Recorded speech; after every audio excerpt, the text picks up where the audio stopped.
اعوذ باللہ من الشیطان الرجیم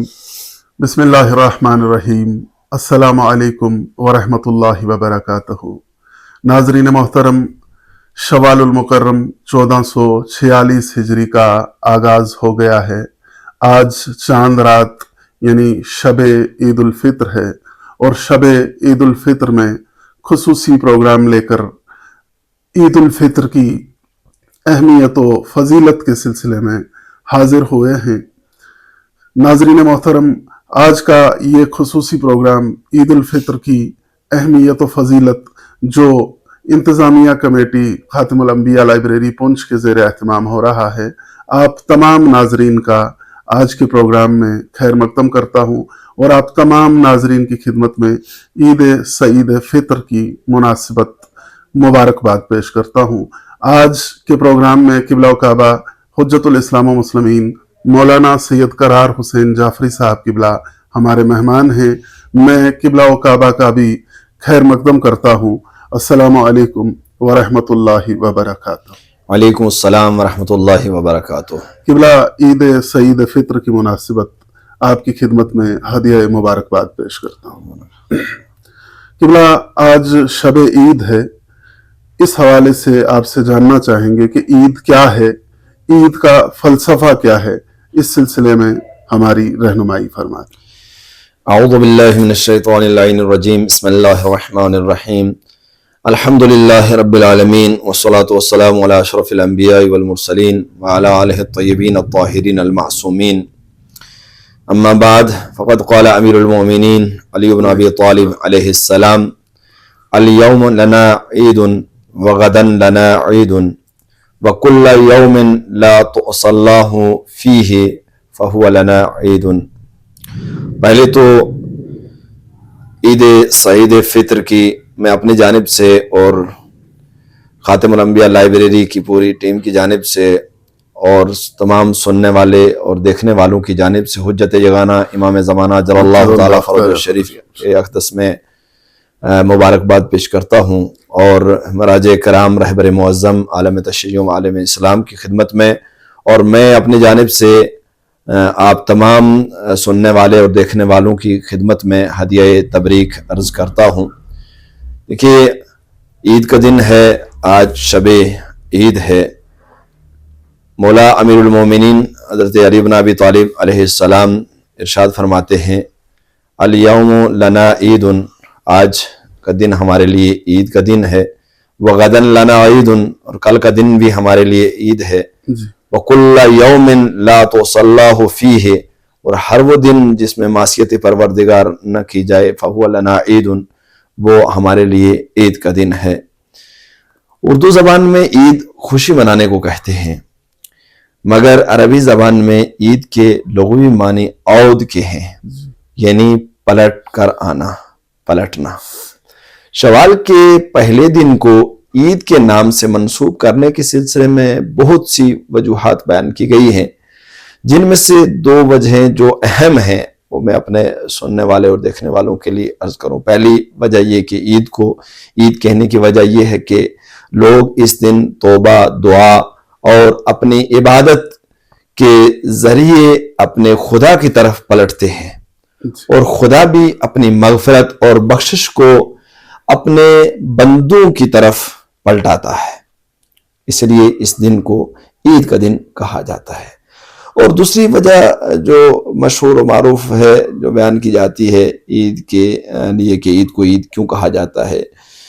اس کی وجہ یہ ہے کہ اس دن خدا اپنے مومن بندوں کو فوائد جمیل اور ثواب کثیر اور بہت زیادہ عنایتوں سے نوازتا ہے،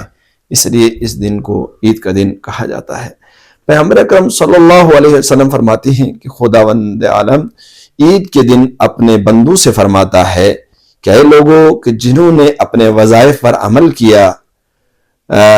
انہیں کیا دینا چاہیے، یعنی اپنے فرشتوں سے کیا دینا چاہیے، انہوں فرشتوں سے کہتے ہیں تو فرشتے کہتے ہیں کہ خدایا ان کا انعام اور اکرام تو تیرے ہی ہاتھوں میں ہے۔ تو خدا فرماتا ہے تم فرشتے گواہ رہنا کہ میں نے ان لوگوں کو بخش دیا ہے، یعنی عید کے دن بطور عیدی جو پروردگار کی طرف سے ملتی ہے وہ بخشش ہے۔ دیکھیے اسلام میں دو قسم کی عیدیں ہیں، ایک عید ظاہری ہے اور ایک عید معنوی ہے۔ عید معنوی ایک مومن کے لیے ہر وہ دن عید ہے جس دن وہ گناہ کا مرتکب نہ ہو، جس دن وہ گناہ نہ کرے۔ اسلام کے اندر واقعی وہ دن عید کا دن ہے جس دن اللہ کی معصیت نہ کی جائے، یعنی خدا کے احکام پر عمل پیرا ہو جس دن انسان، وہ دن اس انسان کے لیے، خوش نصیب انسان کے لیے عید کا دن ہوتا ہے۔ روایت میں ہے کہ عید کے موقع پر ایک آدمی حضرت امیر المومنین حضرت علی علیہ السلام کی خدمت میں حاضر ہوا۔ اس نے دیکھا کہ حضرت علی علیہ السلام سوکھی روٹی تناول فرما رہے ہیں۔ اس کو بہت تعجب ہوا اور اس نے حضرت علی علیہ السلام سے سوال کیا کہ امیر المومنین آج کے دن بھی آپ سوکھی روٹی کھا رہے ہیں؟ تو امام علیہ السلام نے فرمایا آج کا دن عید کا اس شخص کے لیے ہے جس کے روزے قبول ہوں۔ عید کا مطلب یہ نہیں ہے کہ کھانا پینا اور طرح طرح کی ناز و نعمت ان چیزوں سے نہیں، فرمایا کہ عید اس شخص کے لیے ہے کہ جس کے ایک مہینے جو اس نے روزے رکھے وہ روزے اللہ کی بارگاہ میں قبول ہوں، جس کی صحیح و کوشش کا شکریہ ادا کیا گیا ہو، جس کے گناہ بخش دیے گئے ہوں۔ اور ایسا دن ہمارے لیے عید کا دن ہے، کل کا دن بھی ہمارے لیے عید کا دن ہے، اور ہر وہ دن جس دن معصیت پروردگار نہ ہو وہ ایک مومن کے لیے عید کا دن ہے۔ بس اسلام کی نظر میں عید اس دن ہے جس میں انسان احکام الہی کا تابع رہے اور ایک لحظے کے لیے بھی خدا کے احکام کی خلاف ورزی نہ کرے۔ اسلام کے اندر ہمارے تصور کے برخلاف ہے کہ ہم عید کے دن تفریح کے وسائل کو تیار کر کے شہر سے باہر نکل جاتے ہیں، سیر و تفریح میں مشغول، ایک دوسرے کے ہاں آنا جانا اور کھانا پینا، اور اس چیز کو ہم کھیل کود کو جو ہے عید تصور کرتے ہیں۔ لیکن اسلام میں عید یہ ہے کہ غسل کرے، نماز پڑھے، ذکر الہی کرے، فردی اور اجتماعی جو ہے وہ عبادات کو وہ انجام دے۔ یہ جو ہے اسلام کی نگاہ میں جو عید کا جو مفہوم ہے وہ یہ ہے۔ انسان کو آج کے دن فکر کرنی چاہیے کہ خداوند عالم نے ہمارے ایک مہینے کے اعمال کو قبول فرمایا، ٹھیک ہے؟ تو کوشش کے انسان جتنا بھی ہو سکے آج کے دن میں اللہ کی عبادت کو انجام دے، تو یہ عید کا مفہوم ہے۔ یہ عید کے حوالے سے بات کر رہے تھے آپ، خصوصاً جو عید الفطر ہے اس حوالے سے جاننا چاہیں گے کہ عید الفطر کیا ہے، اس سلسلے میں آپ رہنے۔ دیکھیے قرآن مجید میں ارشاد ہوتا ہے کہ قد افلح من تزکا وذکر اسم ربہ فصلی، کہ فلاح اور کامیاب ہو گیا وہ انسان، کامیابی حاصل کر گیا وہ انسان کہ جس نے زکوٰۃ فطرہ ادا کی، کہ جو عید کے واجبات میں سے سب سے پہلا روزوں کے ختم ہونے کے بعد بلکہ روزوں کے اکمال کا، ان کے اتمام کا اور اس کی قبولیت کی جو ضمانت ہے وہ فطرہ ہے۔ تو فلاح پا گیا، کامیاب ہو گیا وہ انسان کہ جس نے زکوٰۃ فطرہ ادا کی اور اس کے بعد 2 رکعت نماز، فصلی ذکر اسم ربہ فصلی، اور اس نے جو ہے عید کے دن نماز ادا کی۔ اس آیت شریفہ کے ذریعے خداوند عالم جو ہے انسان کے وظائف کو مشخص کر رہا ہے، بتا رہا ہے کہ انسان کو عید الفطر کے دن کیا کام انجام دینا چاہیے، فقیروں اور مسکینوں کو فطرے کے ذریعے سے ان کی مدد کرنا چاہیے، اور خدا کی یاد میں نماز عید جو ہے وہ کیا کرنا چاہیے، پڑھنی چاہیے۔ عید فطر ہمیں قیامت کی یاد دلاتی ہے۔ قیامت کے احوال اور عید فطر کے دن کے احوال میں کچھ جہات سے مطابقت ہے۔ عید کی رات تمام لوگ اس انتظار میں ہیں کہ عید کا اعلان کیا جائے تاکہ وہ لوگ اپنے آپ کو دوسرے دن کے لیے تیار کریں۔ قیامت کے دن بھی سب لوگ انتظار میں رہیں گے کہ اسرافیل سور کو پھونک دے تاکہ سب کے سب محشر کے صحرا میں جمع ہو جائیں۔ پھر عید کے دن صبح سب لوگ اپنے گھروں سے مساجد کی طرف رخ کرتے ہیں اور عیدگاہوں کی طرف نکل پڑتے ہیں۔ یہ اس بات کو یاد دلاتی ہے کہ اس دن کہ جب سب اپنے قبروں سے نکل کر کے محشر کی طرف جائیں گے۔ پھر عید کے دن لوگ مختلف کپڑوں میں ہوں گے، کچھ لوگوں نے بہت مہنگے کپڑے پہن رکھے ہوں گے اور کچھ نے پرانے کپڑے پہن رکھے ہوں گے۔ قیامت کے دن جب لوگ قبروں سے نکلیں گے تو کچھ خلل یعنی جنت کے لوگوں کے کپڑے میں ہوں گے اور کچھ قطران یعنی جہنم کے لوگوں کے کپڑے میں ملبوس ہوں گے۔ اور عید کے دن لوگوں کی سواریاں بھی مختلف ہوں گی. کچھ لوگ گاڑیوں پہ سوار ہوں گے, کچھ پیدل ہوں گے. اسی طرح قیامت کے دن بھی کچھ لوگ بجلی کی رفتار سے حرکت کریں گے, اور کچھ لوگ جو ہے ہوا کی رفتار سے چل رہے ہوں گے, اور کچھ پیدل ہوں گے. تو یہ عید الفطر کے حوالے سے اسلام میں عید کی کیا اہمیت ہے، اور عید کو اسلام میں کیوں رکھا گیا ہے، اس کی ذرا وضاحت فرمائیں۔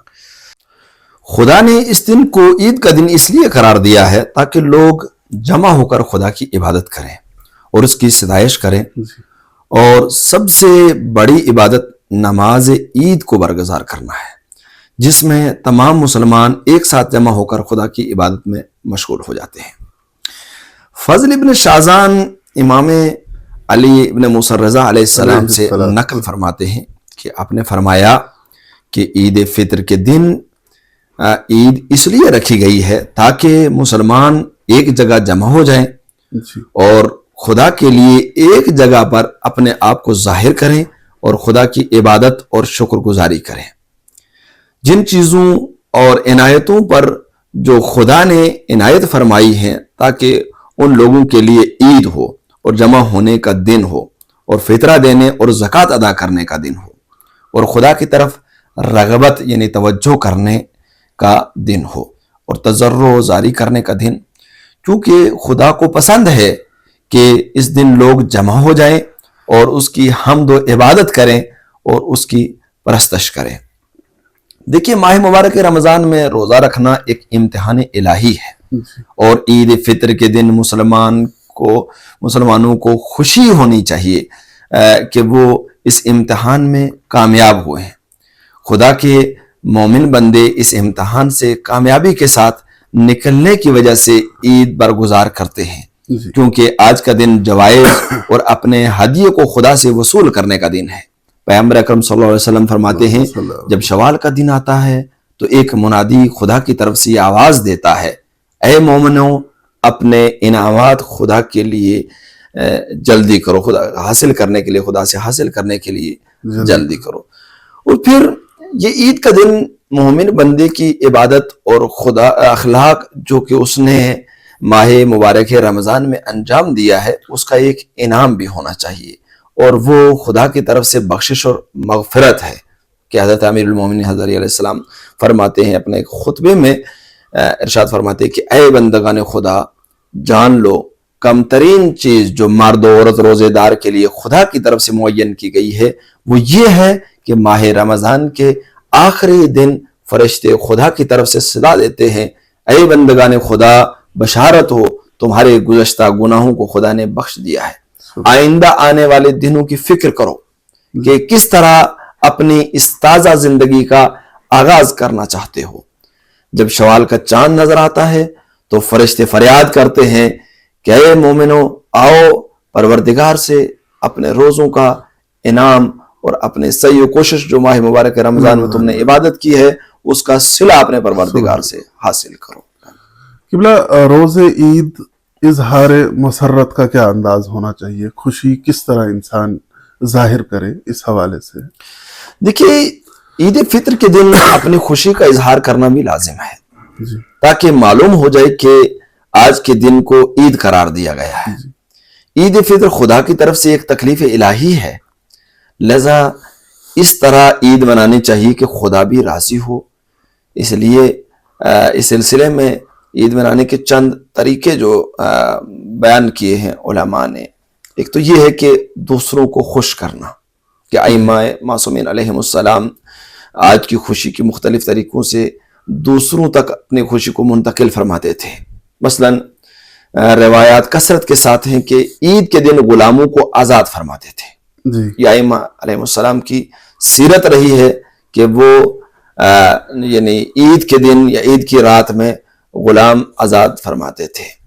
اور دوسرا ہے تکبیر اور تحلیل، ایک یہ طریقہ جس کے ذریعے ہم عید کا اظہار کر سکتے ہیں، یہ ہے کہ عید کے دن، عید کی رات کو ہم صدائے تکبیر اللہ اکبر بلند کریں۔ وہ تکبیرات کے جو مفاتیح الجنان کے اندر جو ہیں وہ اللہ اکبر، اللہ اکبر، لا الہ الا اللہ، واللہ اکبر، وہ تکبیریں بلند کریں. اور خود پیغمبر اکرم صلی اللہ علیہ وسلم بھی اسی طرح انجام دیا کرتے تھے. عید فطر و عید قربان کے دن تکبیر کی آواز کو بلند کرتے تھے اور گھر سے خارج ہوتے تھے. اس کے بعد ایک اور چیز ہے طہارت اور صفائی ہے جی کہ عید کا اظہار ایک جو طہارت اور صفائی کے ذریعے سے اور خوشیوں کا استقبال کرنا کہ امام جعفر صادق علیہ السلام فرماتے ہیں کہ اگر کوئی شخص عید کے دن جماعت میں شرکت نہ کر سکے تو اس کو چاہیے کہ غسل کرے اور خود کو جو بھی خوشبو میسر ہو اس سے اپنے آپ کو معطر کرے اور خود تنہا نماز پڑھے جس طرح جماعت کے ساتھ نماز پڑھی جاتی ہے. اور بہتر یہ ہے کہ وہ عید کے دن جو ہے عیدگاہ تک پہنچے, مسجد تک پہنچے اور جماعت کے ساتھ جو ہے عید فطر کو, اس عید کو جو ہے یا عید قربان جو بھی ہے اس کو وہ پڑھے. دوسری ایک اور چیز جو ہے وہ فقراء کی مدد ہے جی کہ اس کے ذریعے سے بھی ہم جو ہے وہ عید کی خوشیاں جو ہیں وہ حاصل کر سکتے ہیں. صرف یہ نہیں کہ فطرہ دے کر کے, نہ فطرے سے ہٹ کر کے بھی فقراء کی مدد کر کے جو ہے ہم کیا کر سکتے ہیں, اس کی خوشیاں جو ہیں وہ حاصل کر سکتے ہیں. اور اس کے بعد زیارت امام حسین علیہ السلام کے لیے اس دن جانا, اس سے بھی جو ہے خوشی. اور اگر زیارت تک نہیں پہنچ سکتا تو زیارت امام حسین علیہ السلام پڑھنا, اس سے بھی جو ہے وہ عید کی خوشی جو ہے وہ ہم حاصل کر سکتے ہیں. قبلہ شب عید فطر ہے آج کی شب کے کیا مخصوص اعمال ہے شب عید الفطر کے, اس حوالے سے بھی اپنے ناظرین کے لیے کچھ. دیکھیے یکم شوال کی رات وہ بابرکت راتوں میں سے ہے. اس کی فضیلت, بیداری, عبادت اور ثواب سے متعلق بہت سی احادیث وارد ہوئی ہیں. حضرت رسول اکرم صلی اللہ علیہ وسلم سے مروی ہے کہ یہ رات مرتبے میں شب قدر سے کچھ کم نہیں ہے. اس میں چند اعمال ہیں. غروب آفتاب کے وقت غسل کرے, جیسا کہ روزوں کے سلسلے میں تھا, ایسا ہی کہ جو ہی شب عید آئے تو غروب آفتاب کے قریب قریب جو ہے وہ غسل کرے. اور پھر شب بیداری ہے, اور شب بیداری میں نماز, دعا, استغفار, خدا سے طلب حاجت کرتے ہوئے مسجد میں جاگ کر رات گزارے. اس کا بھی بے حد ثواب ہے اور اس کے اعمال میں سے ہے. اور جو ہے مصباح میں شیخ کا فرمان ہے کہ آخر شب بھی غسل کرے اور مصلی عبادت پر جائے, یہاں تک کہ صبح صادق تک جو ہے وہ نماز کے جو ہے کیا نماز کی حالت میں جو ہے وہ گزارے. پھر نماز مغرب و عشاء, فجر اور عید کے بعد کی وہ تکبیریں جو ہیں وہ اسی طریقے سے وہ کیا کرتا رہے, دہراتا رہے, پڑھتا رہے. صلی اللہ اکبر, لا الہ الا اللہ, اللہ اکبر وللہ الحمد, الحمدللہ علی ما ہدانا ولہ الشکر علی ما اولانا, یہ جو ہے وہ دہراتا رہے. پھر کچھ دعائیں ہیں کہ جن دعاؤں کو مفاتیح الجنان کے اندر درج کیا گیا وہ دعائیں پڑھے. ایک دعا ہے کہ یا ذا المن والطول, یا ذا الجود, یہ والی دعا پڑھے. اور اس کے بعد سجدے میں جا کر کے 100 مرتبہ جو ہے اتوب الی اللہ پڑھے. یہ مکمل طریقے سے جو ہے توضیح المسائل کے اندر مفاتیح الجنان کے اندر جو ہے یہ طریقہ موجود ہے. اس میں 100 مرتبہ اتوب الی اللہ کرنے کے بعد جو بھی حاجتیں اپنے پروردگار سے وہ طلب کرے گا, پروردگار ضرور ان کو پورا کرے گا. اور اس کے بعد یا ذا الحول یا ذا الطول یہ والی دعا پڑھے. اور اس کے بعد پھر 100 مرتبہ اتوب الی اللہ کرے اور دعائیں اپنے پروردگار سے طلب کرے. جو بھی دعا کرے گا پروردگار اسے ضرور قبول فرمائے گا. پھر دعائے دائم الفضل ہے یا دائم الفضل علی البریہ, اس کا بھی بے حد ثواب ہے کہ اسے یہ دہرائے پڑھے. پھر 2 رکعت نماز ہے, اس کا ادا کرنے کا طریقہ یہ ہے کہ اس کی پہلی رکعت میں سورہ حمد کے بعد 1000 مرتبہ سورہ توحید ہے, اور دوسری رکعت میں حمد کے بعد 1 مرتبہ سورہ توحید ہے, اور سلام کے بعد سجدے میں سر رکھ کے 100 مرتبہ اتوب الی اللہ کہنا ہے. پھر ایک اور روایت کے اندر ہے کہ اسی نماز کو جو جس میں 1000 مرتبہ, 1000 کے بجائے 100 مرتبہ جو ہے پہلی رکعت میں سورہ توحید کی تلاوت کرے, اور پھر دوسری رکعت میں جو ہے 1 مرتبہ سورہ توحید کی تلاوت کرے سورہ حمد کے بعد, اور نماز تمام کرے. اور پھر وہی یا ذا المن والجود اس دعا کو جو ہے وہ دہرائے, اور اس کے بعد اپنے حاجات اپنے پروردگار سے طلب کرے. روایت میں ہے کہ امیر المومنین حضرت علی علیہ السلام اسی طریقے سے یہ نماز بجا لاتے تھے, اور جب سر سجدے سے اٹھاتے تو فرماتے کہ اس خدا کے حق کی قسم جس کے قبضہ قدرت میں میری جان ہے, جو بھی شخص یہ نماز پڑھ کر خدا سے اپنی کوئی بھی حاجت طلب کرے گا تو وہ یقیناً پوری ہوگی, اور اس کے گناہ اگر ریت کے ذرات کے برابر بھی ہیں تو بھی پروردگار انہیں معاف کر دے گا. اور یہ نماز اور اس کے بعد ایک دعا ہے کہ جو آج کے اس شب میں پڑھنے کا بے حد ثواب ہے، یا اللہ یا اللہ یا اللہ یا رحمان یا اللہ یا رحیم یا اللہ طولانی دعا ہے کہ جو مفاتیح الجنان کے اندر ہے، اس دعا کا پڑھنے کا بھی بے حد ثواب ہے۔ قبلہ روز عید یعنی کل عید الفطر ہے، کل کے کیا اعمال ہیں مخصوص، اس حوالے سے بھی آپ اپنے ناظرین کی رہنمائی فرمائیں۔ دیکھیے عید الفطر کا دن، اس دن میں بھی چند ایک اعمال ہیں کہ نماز فجر کے بعد اور نماز عید کے بعد وہ تکبیریں بھی پڑھے جو شب عید میں ذکر اللہ اکبر اللہ اکبر تکبیروں کا پڑھنا، اور یہ دعا بھی ہے کہ جو نماز فجر کے بعد پڑھنے کا بے حد ثواب ہے، اللہم انی توجہت الیک بمحمد امامی، اس کو جو ہے اس دعا کا پڑھنا جو مفاتیح الجنان کے اندر موجود ہے اس کا۔ پھر ہے کہ عمدہ لباس پہنے، خوشبو لگائے، اور مکہ مکرمہ کے سوا اگر کسی دوسرے مقام پہ ہے تو صحرا میں کھلے آسمان کے نیچے جا کر کے نماز ادا کرے۔ پھر اس کے اعمال میں سے نماز عید سے پہلے دن کے آغاز میں افطار کرے، اور بہتر ہے کہ کھجور یا مٹھائی سے ہو۔ شیخ مفید علیہ الرحمہ فرماتے ہیں کہ افطار میں تھوڑی سی خاک شفا کھائے تو وہ ہر بیماری سے شفا کا موجب بنے گی۔ پھر نماز عید کے لیے تیار ہو جائے اور طلوع آفتاب کے بعد گھر سے نکلے اور دعائیں پڑھے جو وارد ہوئی ہیں، اس میں جو بھی دعا اپنے پروردگار سے طلب کرے گا، اور یوں تصور کرے کہ جیسے میدان حشر میں جیسا کہ ہم نے ذکر کیا نکل رہا ہے، کیونکہ یہ عید کے لیے نکلنا ہمیں میدان حشر میں اپنے قبروں سے نکل کر کے کرنے کے مشابہ ہے، اس کی یاد ہمیں دلاتا ہے۔ غسل کرے، اور بہتر ہے کہ نہر میں غسل کیا جائے، تو اس کا بھی بے حد ثواب ہے، یا اگر نہیں ہے تو چھت کے نیچے غسل کرنا جیسا بھی مناسب ہو، اور اس کے بعد دعائے ندبہ پڑھنا، اس کا بھی بے حد ثواب ہے۔ زکوٰۃ فطرہ کی ادائیگی ہے کہ نماز پڑھنے سے پہلے اسے ادا کرے، کیونکہ قد افلح من تزکیٰ وذکر اسم ربہ فصلی، یعنی نماز سے پہلے پروردگار نے قرآن مجید میں زکوٰۃ کی ادائیگی کا ذکر کیا ہے، یعنی فطرہ دے کر کے جا کے کیا کرے، مستحق تک پہنچا کے جا کے نماز پڑھے، تاکہ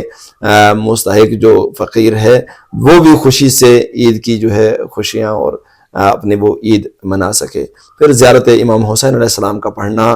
اس کا بھی بے حد ثواب ہے۔ یہ وہ اعمال ہیں کہ جو اس روز سے مخصوص ہے۔ قبلہ مسائل زکوٰۃ فطرہ، اس بارے میں گزارش کروں گا آپ سے کہ جو زکوٰۃ فطرہ ہے اس کے مسائل پہ تھوڑی وضاحت فرمائیں کہ یہ زکوٰۃ فطرہ کیا ہے، زکوٰۃ فطرہ کا وقت کیا ہے، جنس اور مقدار کے بارے میں بھی تھوڑی وضاحت۔ جی ہاں، زکوٰۃ فطرہ جو ہے یہ بھی واجبات الہیہ میں سے ایک واجب ہے، بلکہ ماہ رمضان کے ختم ہونے کے بعد اور ماہ شوال کے داخل ہوتے وقت شب عید جو ہی وہ ماہ شوال کے چاند کی خبر سنے تو فطرے کو علیحدہ کرے۔ اور یہ زکوٰۃ فطرہ کی اہمیت اتنی ہے کہ یہ جو ماہ رمضان کے روزے ہیں ان کی قبولیت کا سبب ہے، یعنی اگر کوئی جان بوجھ کر کے روزے تو رکھے لیکن زکوٰۃ فطرہ ادا نہ کرے تو اس کے روزے پروردگار قبول نہیں کرتا ہے جب تک کہ وہ فطرہ ادا نہیں کرتا ہے۔ اس کی بے حد اہمیت ہے۔ اب اس کی مقدار جو ہے وہ 3 کلو ہے، ایک فرد کی طرف سے 3 کلو چاول ہو، گندم ہو، آٹا ہو، مکئی ہو، کھجور ہو، کشمش ہو، جو بھی دینا چاہے وہ 3 کلو جو ہے وہ ہر فرد کی طرف سے جو ہے وہ ادا کرنا ہے، اور ان کی قیمت بھی دے سکتا ہے، یعنی انہی اشیاء کی جو قیمت بنتی ہے وہ قیمت بھی ادا کر سکتا ہے۔ اس کے ادا کرنے کا طریقہ یہ ہے کہ اگر وہ پیسے علیحدہ کرتا ہے تو وہی پیسے مستحق تک پہنچانا اس کی جو ہے وہ ذمہ داری ہوتی ہے، لیکن اگر علیحدہ نہیں کرتا، کیونکہ آج کے اس دور میں وہ ترقی کا دور ہے، کچھ لوگ مسائل پوچھتے ہیں کہ کیا ہم کسی کے اکاؤنٹ میں ٹرانسفر کر سکتے ہیں کہ نہیں؟ ہاں ایسا بھی کیا جا سکتا ہے، لیکن اس کا طریقہ یہ ہے کہ پہلے وہ اس مستحق کے اکاؤنٹ میں جو ہے وہ اپنا پیسے کو منتقل کرے، ٹرانسفر کرے، اور اس کے بعد نیت کرے کہ یہ جو رقم میں نے دی ہے یہ میرے اتنے افراد کا فطرہ ہے یا یہ فطرہ زکوٰۃ ہے کہ جو میں یہ ادا کر رہا ہوں، وہ نیت کرے گا۔ لیکن اگر جنس وغیرہ کچھ اس نے علیحدہ کی ہے تو اسی جنس کا مستحق تک پہنچانا ضروری ہے، اس میں جو ہے تبدیل اسے نہیں کر سکتا۔ اور یہ بھی کہتے چلے کہ شب عید سے پہلے کوئی انسان فطرہ جو ہے ماہ رمضان میں ادا نہیں کر سکتا ہے، شب عید کے بعد ہی وہ اس فطرے کو، ہاں بطور قرض اگر کسی کو دیا ہے اس نے پیسہ، تو شب عید یہ نیت کرتا ہے یہ قرض جو میں نے اس مستحق کو دیا تھا کہ جو فقیر ہے اس کو جو میں نے دیا تھا وہ میں بطور فطرہ جو ہے وہ اسے نکالتا ہوں، تو یہ نیت بھی کر سکتا ہے۔ اور پھر جو ہے یہ فطرہ جو گھر کا جس کے ذمہ نان و نفقہ ہے اپنے اولاد کا، اس کے ذمہ ہے کہ یہ جو ہے فطرہ ادا کرے۔ اور یہ فطرے کے کچھ اعمال ہیں جو مسائل ہیں۔ بہت بہت شکریہ قبلہ اوقاب آپ کا، میں مشکور و ممنون ہوں انتظامیہ کمیٹی خاتم الانبیاء لائبریری پونچھ کی جانب سے آپ کا، اور آخر پر ایک مرتبہ پھر شب عید سعید پر آپ کی خدمت میں مبارکباد پیش کرتا ہوں۔ ہماری طرف سے بھی آپ کی خدمت میں بہت بہت مبارک۔ ناظرین محترم، آپ کا بھی بہت بہت شکریہ، آپ کی خدمت میں بھی عید سعید فطر کی مناسبت مبارکباد ایک مرتبہ پھر پیش کرتا ہوں۔ آپ سے گزارش ہے کہ آپ یہ پروگرام خود بھی دیکھیں اور مومنین تک بھی پہنچانے کی کوشش کریں تاکہ تمام مومنین فائدہ حاصل کر سکیں۔ اور ایک گزارش آپ سے یہ بھی کرتے ہیں کہ اگر آپ کو ہمارا یہ پروگرام اچھا لگتا ہے تو ہمارے اس چینل کو لائک کریں اور سبسکرائب کریں۔ بہت بہت شکریہ، والسلام علیکم ورحمۃ اللہ وبرکاتہ۔